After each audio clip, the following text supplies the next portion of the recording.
Welcome to another episode of the IoT webinar series. My name is Christian Henke and I'm the head of product at EMnify. We know that building connected products is complex because there are so many different things to consider.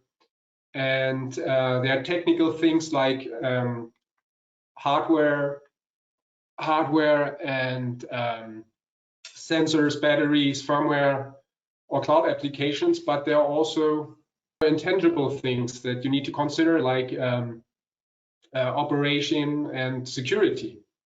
And this is why I'm inviting to every episode industry experts as co-hosts, and that will give you tangible advice to help you support building your product.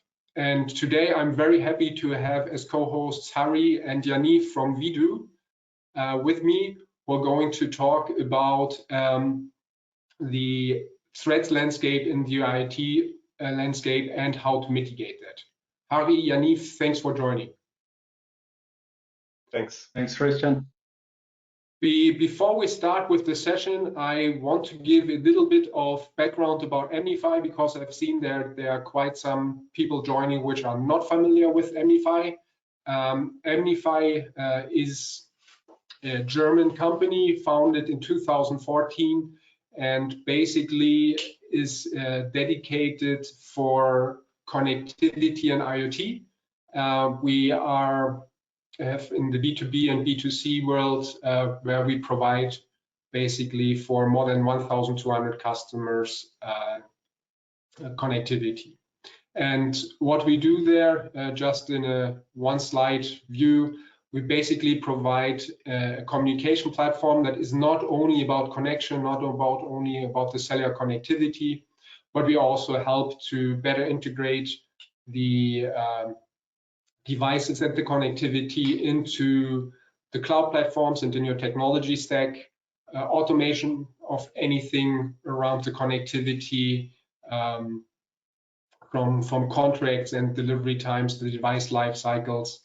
And of course, the more and more devices you will have, you need to operate. And also within security, we provide basically everything that you need to secure your devices on a network level. But this is not the topic of today. Today, we're going to go a lot more deeper in the security topic in a general view.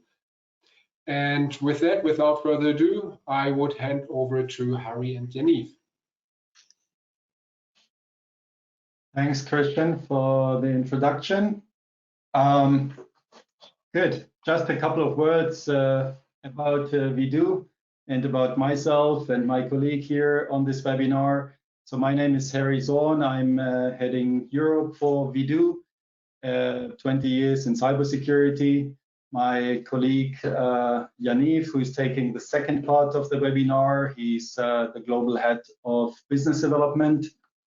And a couple of words about VDoo. The company was founded to tackle the challenges around securing embedded and IoT devices. And we are working with different types of customers, device manufacturers, integrators, service providers, as well as asset owners across all kinds of different industries. So we help them to identify and ultimately reduce the risk associated with building and operating connected devices. So in order to do that, we built a platform which is taking care of an automation of many of the product security related processes and tasks. We got 3 co-founders. Two of them have a background in endpoint security, how to protect, and one of them has a background in breaking embedded devices. So that's the ultimate technical expertise we bring to the table in order to secure all kinds of connected devices. The agenda for today's webinar, I'll talk a little bit about the device security landscape and the market trends we do see, the threats and risks associated with it. And then I'll also touch on the different aspects or options on how to connect devices or device categories and what that means in order from the security perspective.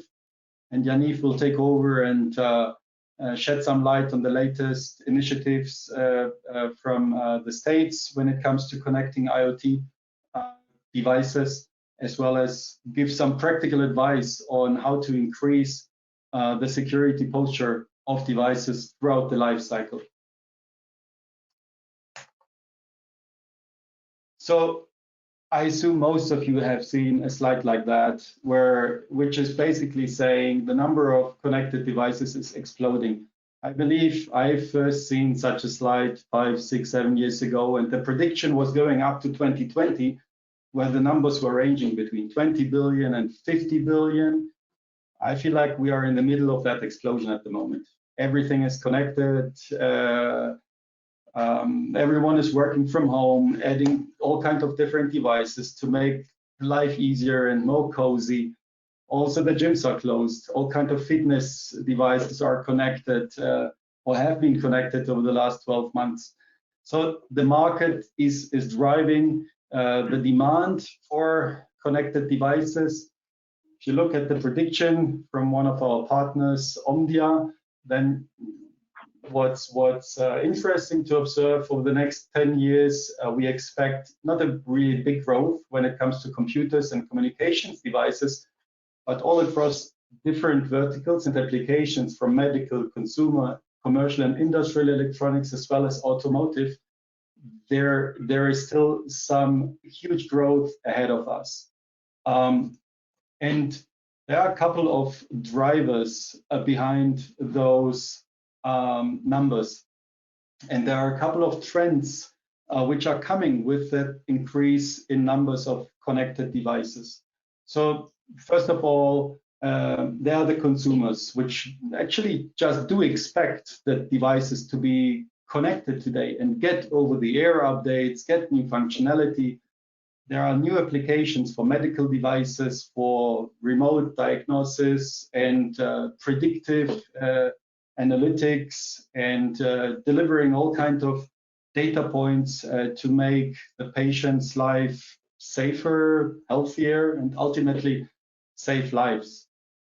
If you think about what happened in the automotive space over the last decade or two, where it was basically one black box in one car 20 years ago, and now it's a whole network of devices always connected.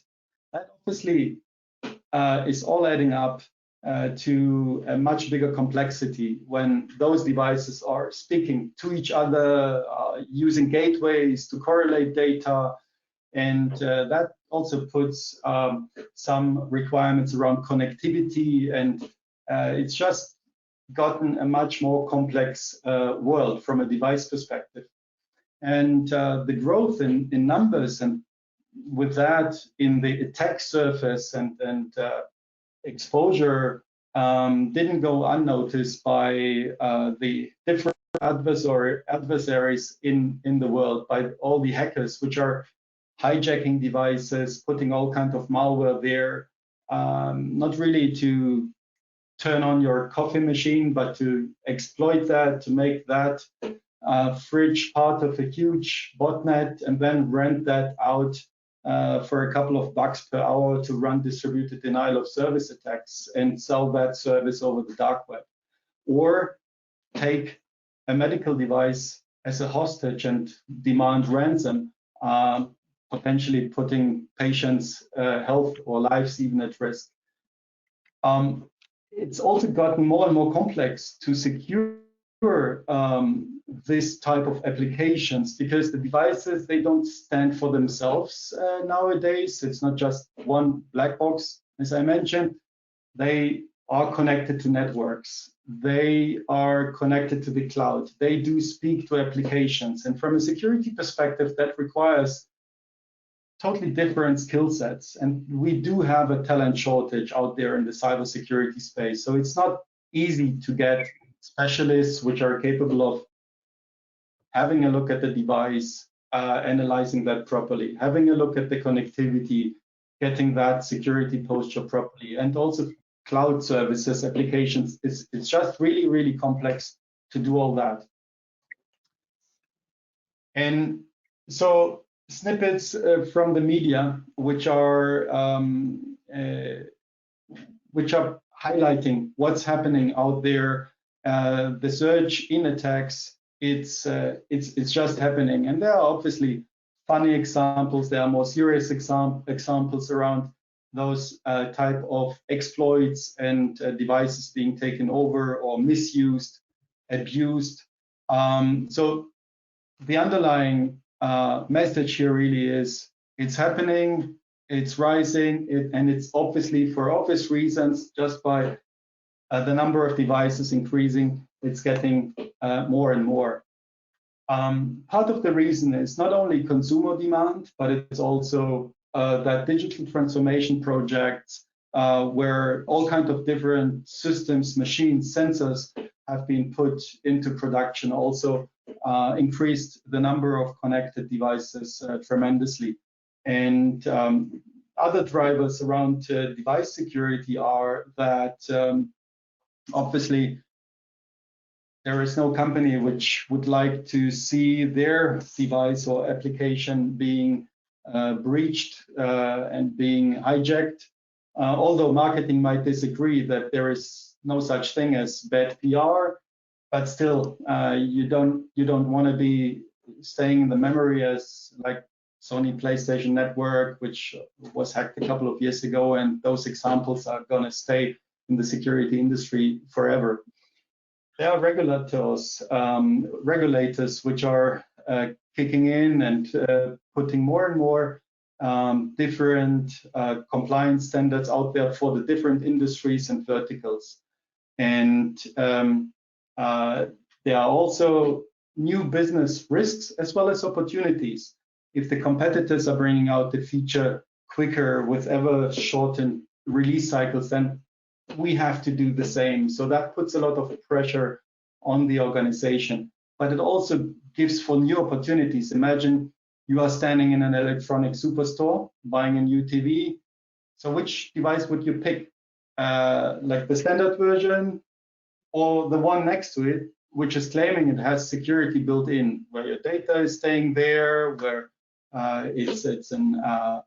it's not exploitable and is protected against all kinds of adversaries. Is it, even if it's sold for the same price, you probably go for the more secure option. So that gives also a competitive advantage to think about security as being built in from the start. So I would highlight one recent example. I've come across an example where, and you probably have heard about that in the past, where a fish tank in a Vegas casino has been hijacked, and through that, the hackers, through lateral movement, got access to the high roller data bank and have stolen that set of data. So that's more a funny example where you could also think about third-party risk, etc. This one is a little bit more serious, with a guy called Pierre Kim, a researcher who found some serious vulnerabilities in the fiber home router products. And just by the nature of what he found and the number of issues he actually found was suggesting that some of the issues were actually put deliberately into the affected product. So if you get that router and the management interface is leaking built-in information, has hard-coded credentials, is not taking encryption really seriously, has all kinds of authentication issues, then that gives a couple of hints on what potentially is going on there under the hood. And either the manufacturer didn't really take care about security or didn't think about it, or some of it actually might have been put there intentionally. And it is believed that some of those vulnerabilities have actually been exploited. And there are easy ways to get to the bottom of things and analyze the risk and exposure associated with such a device, analyzing the firmware, looking at well-known vulnerabilities, checking configuration, misconfiguration issues, and the code itself. But we will touch on that a little bit later. So I'd like to focus a little bit on the challenges around securing devices, and there are all kinds of different challenges. So on the one hand, there is the business challenge that more and more products have to be developed, produced, sold into the market in more permutations and variations. If I configure a car, my setup might be completely different from the embedded device perspective than my neighbor's car.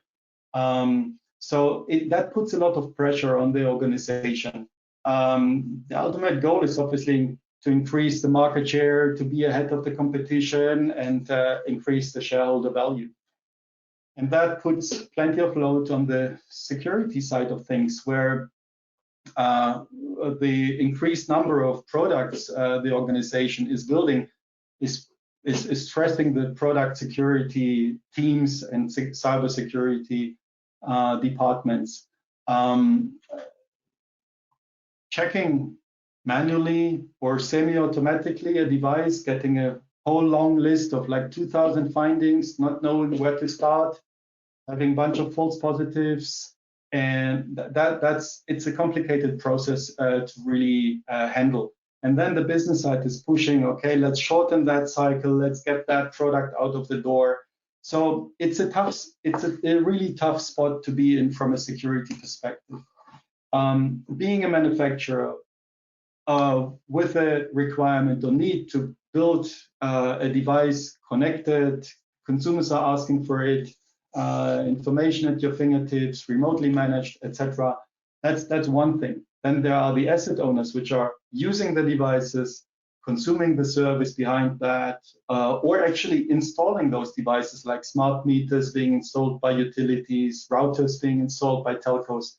So there are all kinds of different use cases, and then the regulators are there, which are putting standards in place to protect the individual, the consumer, or the society or the country at best. So it's an ecosystem which is developing there with the need to increase the overall security level. Inside an organization which is manufacturing a device, there is the management with the aforementioned requirements. Let's get that out quicker. Let's go to market quicker. Let's have shorter intervals of release cycles. Then there are the developers, which are not necessarily speaking security like natively. And then there is the load on the security team, which has to analyze more and more different devices, giving feedback to the development teams, giving advice to the management and product owners on when is that ready, when can we get it out, but also give invaluable advice on after the devices have been put into the field. There is a new vulnerability. How does it affect us? What do we do about it? Do we have to do a recall? How do we fix that remotely, etc.? So that it's a whole ecosystem which has developed over the last couple of years around that. And from our experience in the market, we do see a constant increase of interest and a certain increase of a sense of urgency in ensuring that the security of connected devices is increasing or has to increase. So our customers tell us that they need to get more security insights, understand the risks associated with building and maintaining, operating connected devices. And so the security awareness overall is definitely increasing, and that also comes on the back of different new standards, like the FDA in the States for medical devices, IEC 62443 for industrial, and the automotive we have WP 2921434, and all kinds of different standards which are driving the need for device manufacturers actually to take care of the processes around vulnerability management, security posture, risk, etc. So I would highlight one particular aspect from the security perspective when it comes to connecting devices through different means. Just to give an example, so one more device I was adding over the last actually couple of days to my smart home was a smart bulb. So obviously I didn't put the SIM card there, right? So, but I did have to go through a manual onboarding and provisioning process manually. So that's, if you connect the device to a Wi-Fi, it's a manual onboarding required from the end user's perspective. So obviously Wi-Fi and cellular, what is the right option, what's the better option? It depends a little bit on the application and also on a couple of different factors like bandwidth, location, is the device stationary and or mobile, who is the end user, and who is managing the device, who is supposed to manage the device. Also, what are the security requirements and how are they configured? Are they changed over time or not? So Wi-Fi comes with, is an option, and it comes with some advantages, bandwidth, for example, as long as 5G is not everywhere. But it also comes with a couple of security concerns, because that smart bulb, which I just put 2 days ago into my network to the other 40 devices, it potentially puts my whole house at risk, and thus the data and network of my employer. So it comes with pros and cons.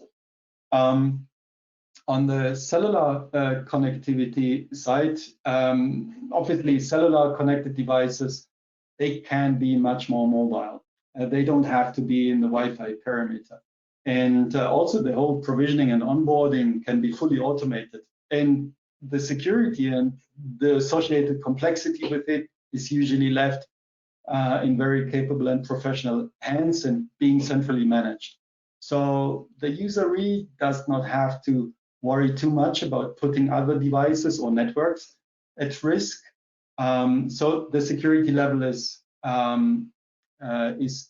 definitely much higher. So both technologies come with pros and cons and are suitable for a range of different applications, but certainly from a security standpoint, devices which are connected via cellular are in a better position. And with that, I would like to hand over to my colleague, Yaniv, who will enlighten us on what's going on in the States with the new IoT initiative. Thanks, Harry. So after setting the ground by Harry and basically covering the IoT threat landscape and ecosystem, I want to provide you with an overview on a new regulation in the IoT space. So in this, like, we have 20 minutes, I will go over this new law, processes and principles for security implementation, and of course, sharing Vedoo's approach for securing IoT devices. So after 3 years in the making, a few months ago in December last year, the IoT Cybersecurity Improvement Act was officially signed into a law in the US. And as we saw in medical, automotive, and more verticals, these types of regulation mean that security is becoming a must and will be enforced. So device manufacturer, it's not something that they will choose whether to do or not. They will must follow this regulation into making a more secure devices. Now, Harry, can you move forward? So the rationale for building this law and signing it into a law were already covered by Harry before, but just a quick overview again. So as Harry mentioned, digital transformation projects are introducing more and more IoT devices to be deployed all around us. These connected devices are opening new attack surfaces and new attack vectors and allowing adversaries to do more things on the world around us. We also saw in 2020 a double in the IoT device takeover when comparing to 2019. And of course, IoT cybersecurity is a new challenge. So when comparing to IT, in the IoT, we see a range or a diversity in platform, technology, and protocols, meaning security, a single security or a generic one, is something which is more difficult to obtain. And we also see unique attack vectors and exploitation methods when comparing to IT. Now, getting into more details, and Harry, can you move forward? So NIST, the National Institute of Standard and Technology in the US, was tasked to provide guidelines for the use of smart devices, procurement processes, and management of device vulnerabilities. So this act today applies to any company that want to sell IoT devices in the US federal government or to the US federal government. But we expect that state government and other countries will also adopt these guidelines during the course of a few years from now. Now, given the buying power of the federal government, we expect the device manufacturer will have to improve the security processes across all deployed devices. And this eventually will drive the entire ecosystem. And we saw that in other verticals as well that were before, let's say, more safety driven, like medical and automotive. So it will happen, same thing will happen in the IoT space.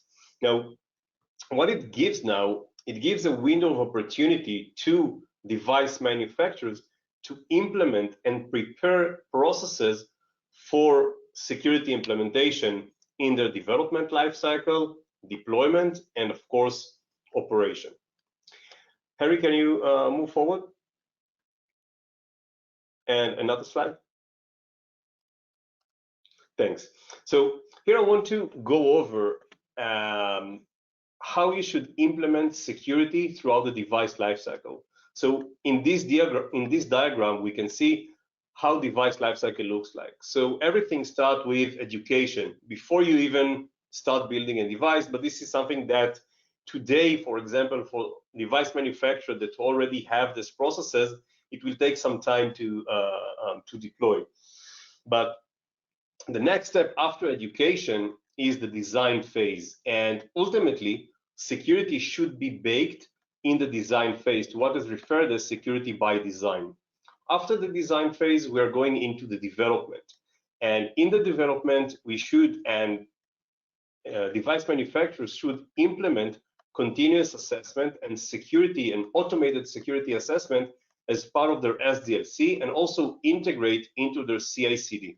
And when I'm talking about security automation, we can refer it to an security test automation that will ultimately provide a full device security posture, outline all of the security gaps, exposures, misconfiguration, hardening, malpractice, 0 days when applicable.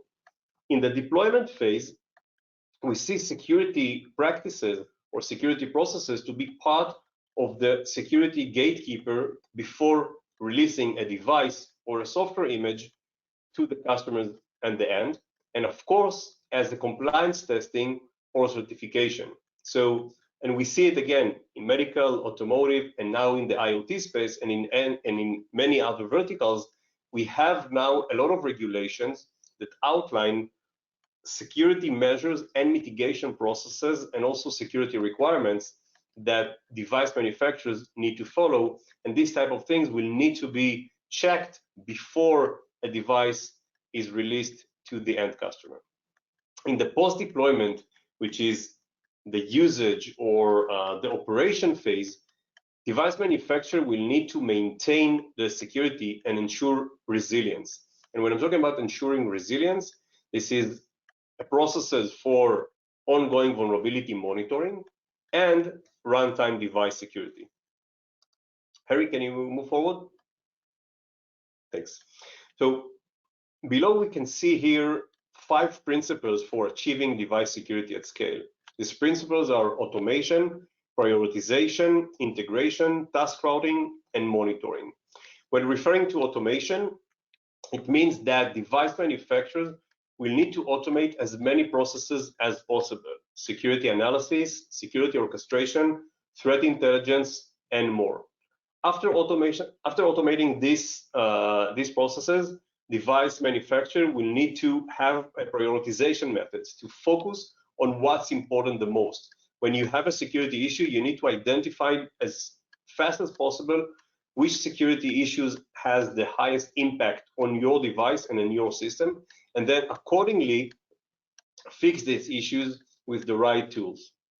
Next thing is integration. Security processes need to be integrated into current processes, whether in development, such as CI/CD, whether in deployment, such as OTA, or whether in the maintenance, where you can integrate it into your asset management system, ALM, PLM, your SOC, SIEM, and have a seamless security process throughout your entire device lifecycle.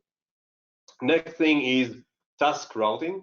And when I'm talking about task routing, it's not only in the development phase when you need to route tasks to the right development team to fix them, but also to security operations professionals that will need to react to incidents that happens in the field or for new vulnerabilities that affecting deployed devices.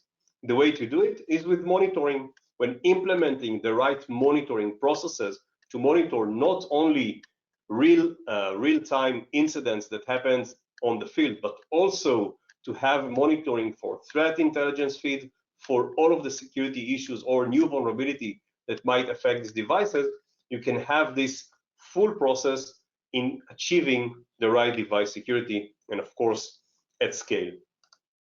Harry, can you move forward? This slide shows how VDoo is performing this device security automation.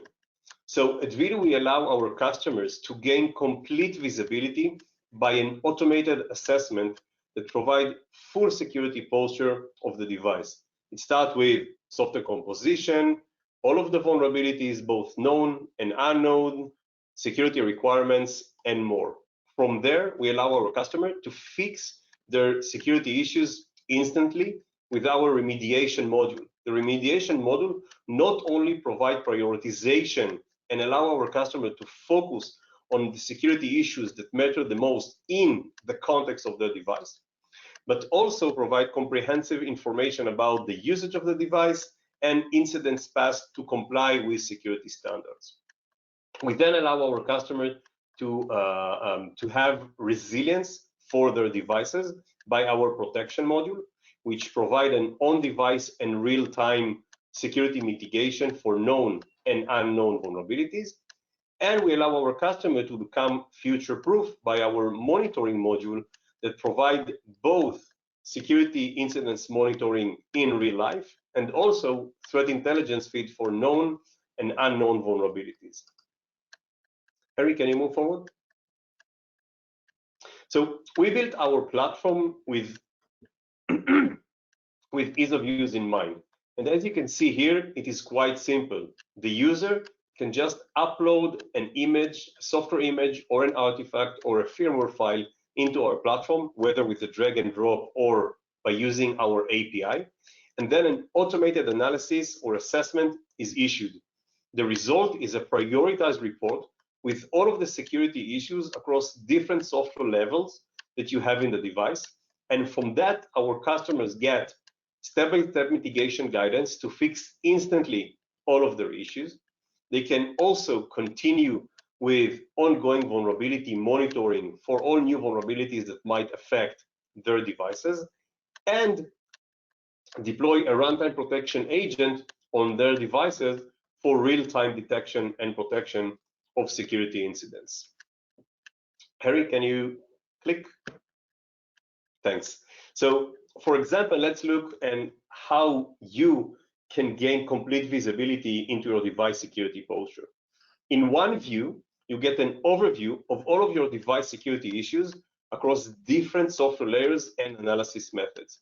You understand your threat levels, number of known vulnerabilities, exposures, potential 0 days, and more. Another important point to highlight is VDoo Smart Prioritization. So as you can see here, the analyzed report shows almost 2,000 CVEs. Out of these 2,000 CVEs that were found in publicly and open source components that are built into the specific device, after we assess all of these vulnerabilities in the context of the device for their actual exploitability and their impact, we highlighted only 16 of them to be the one with the highest impact. And by that, we allow our customer to focus on what's important the most and fix these issues and improve the security posture on the device much faster than going and trying to understand how they should fix 2,000 vulnerabilities.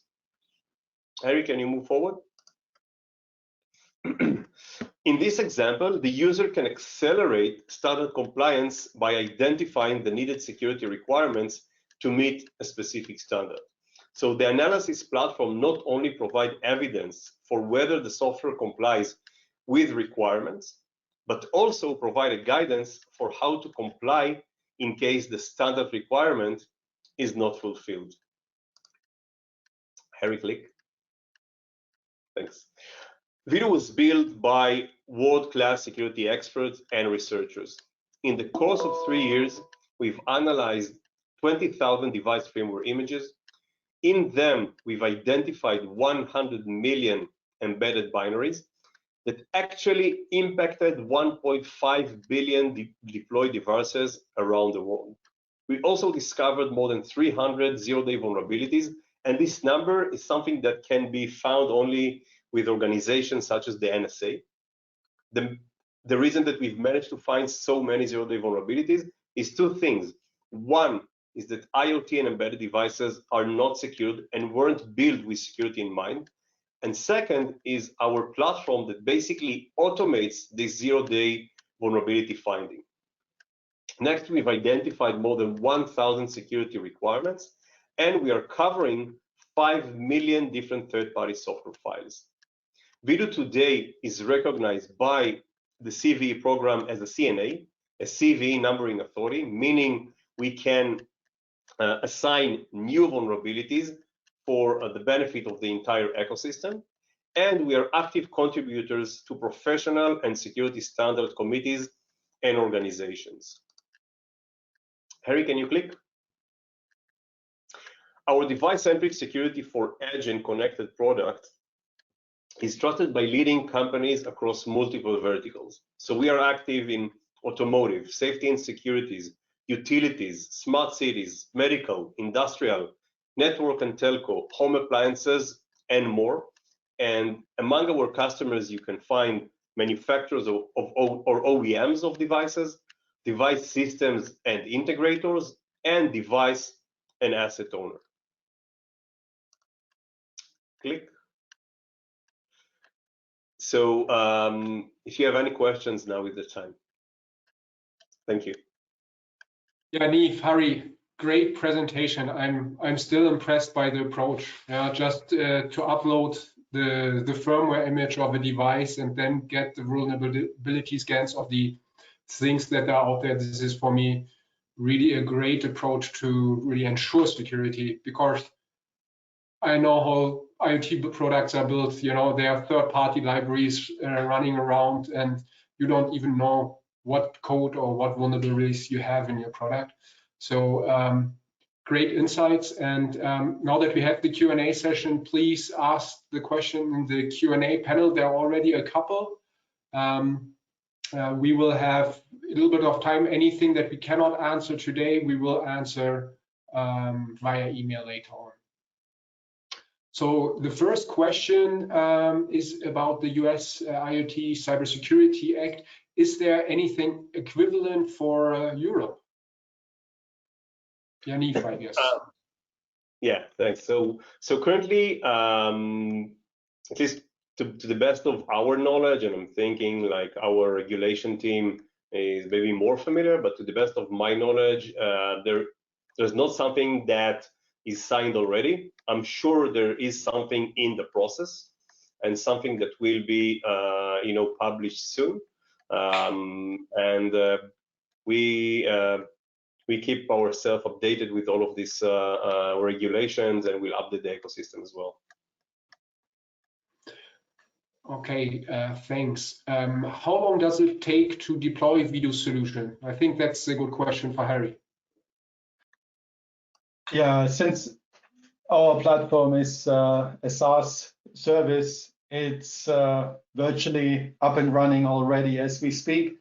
So provisioning and implementing that into the production for manual scans, it's straightforward. That can be done really quick.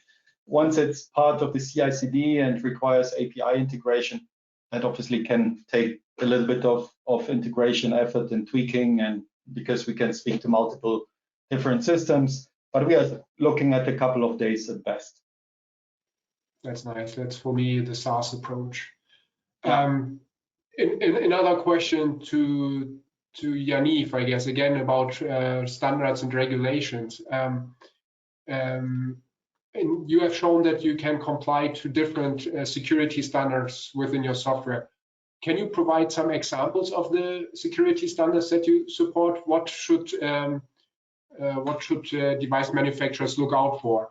Which are the maybe top 2, 3 ones to look out for? Great question. So it really depends on the vertical. So we see, for example, in the automotive space, they are interested in the emerging new regulation from the UN, the UNSCE WP29. Okay. In the medical space, you have the FDA pre and post-market regulation from UL and also from OWASP. In IoT, we see OWASP IoT Top 10, IoT SF, and regulation from ENISA. And in the industrial space, we have the ISO 62443, 4-2, 4-1, and 3-3. So, and we have mapped in our platform more than 40 standards. And with each and every customer in each and every geography and industry, we can see that different type of customers require for different types of regulation. One of the benefits in our platform, and because we've mapped more than 40 standards across many industries, is that we provide our customers to choose the best-in-class security that they want to have. And we see, for example, that the same security requirements that can be found in a NISA standard or in NIST or in the IoT SF or even in the UNSCE WP29 are the same, which means that regulation, different type of regulation, adopt the same security requirements, because in the end we have one goal in this space, to have more secure devices. And when some regulation is building a specific requirement, it will be adopted by other regulation as well. Thanks for that. From your perspective, if I buy devices from a vendor and identify a security problem, so I guess when you then upload the firmware image and when I scan, what can I do? Is there viability? So we have a...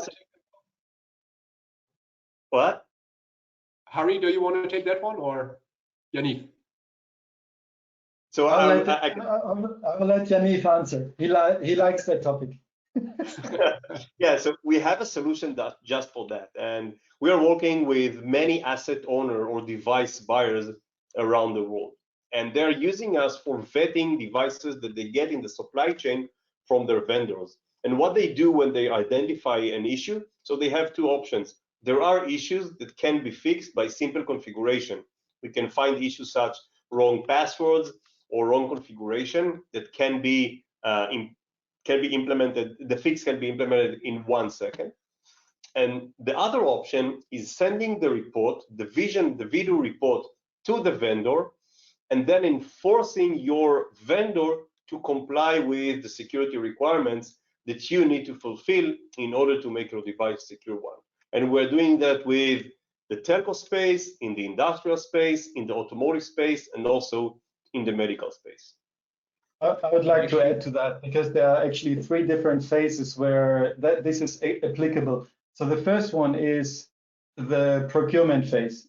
You did not buy the device just yet. You have 5 different options on the table. So why don't you ask your 5 potential suppliers to do that assessment with you? So you get the 5 different firmwares of the 5 potential, let's say, security cameras or whatever the device is, and you analyze it, and you take that into account when you take your decision outside of price and what else you have on your big Excel. You take that into account. What is the security posture of the device I am about to buy?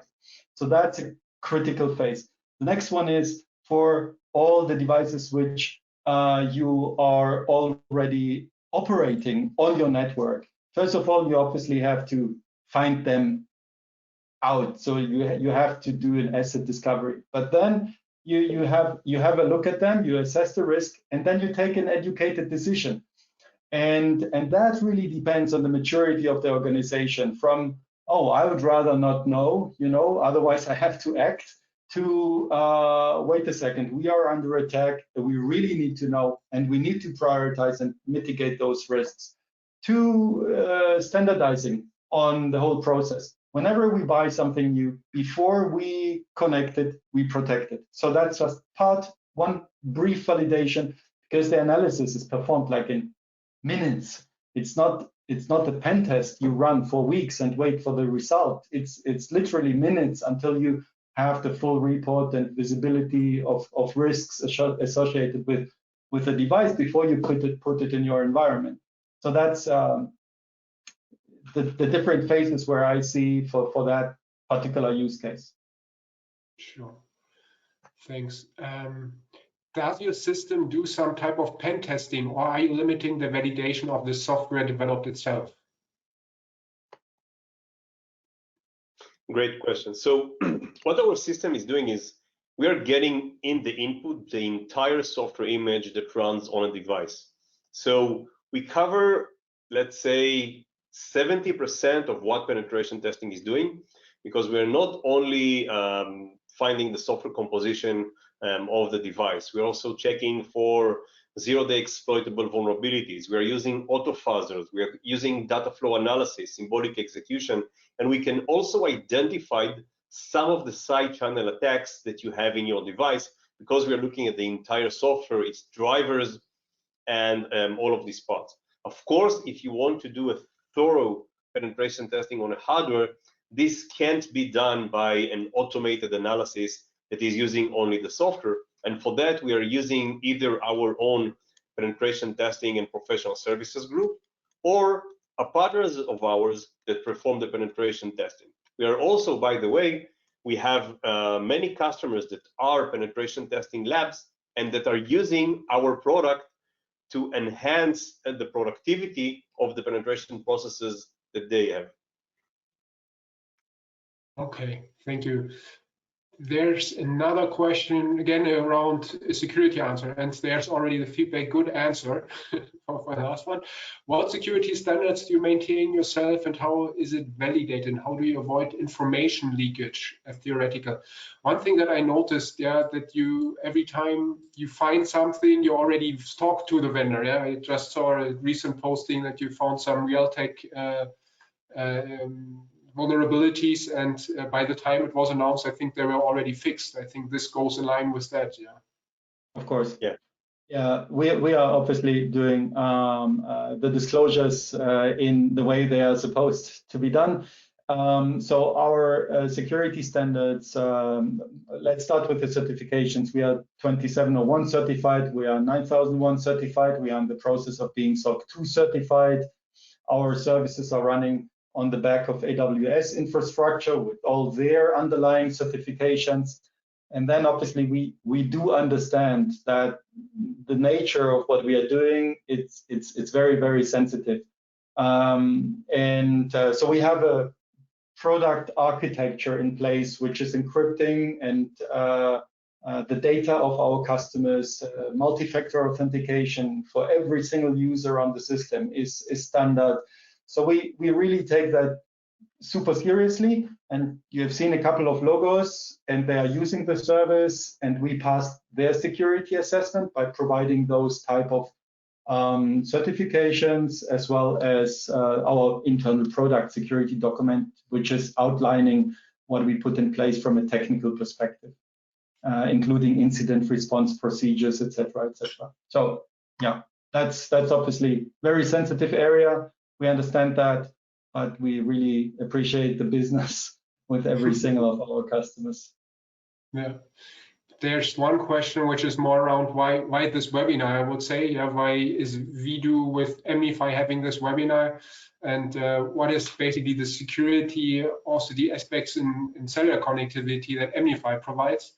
Yeah, so there's things that unfortunately our new website does not perfectly reflect it yet. There's a website specifically in the making for it, but basically we provide, as Harry already pointed out, cellular connectivity with this already secure, and there are functionalities where we offer private networking between the devices and the cloud infrastructure, and also things like a network firewall, which just basically drops any packages that are going anywhere else. With that, you can just make sure that basically the device cannot talk to anything except where it's supposed to.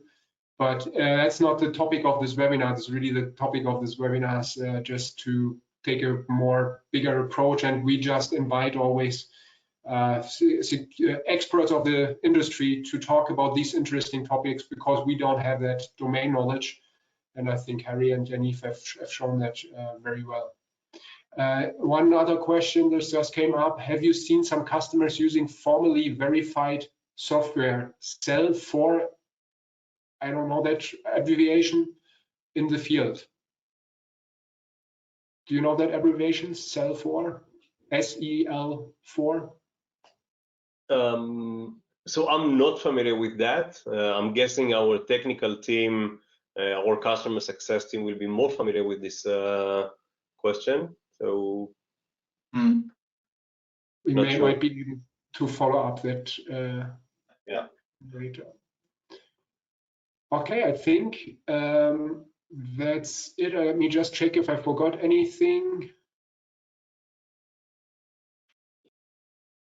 I think these are the questions. Harry, Yaniv, it was a really pleasure to have you here in this webinar. Really great insights, and I like, as I said, I like the approach, and truly wishing you all the best with the success of the product. I've seen that you've just got another funding, and I'm sure you will make a tremendous impact on the security in the IoT space. Thanks a lot, Christian, for having us and for hosting today's webinar. Thanks to the audience for the great questions as well. Really appreciate it.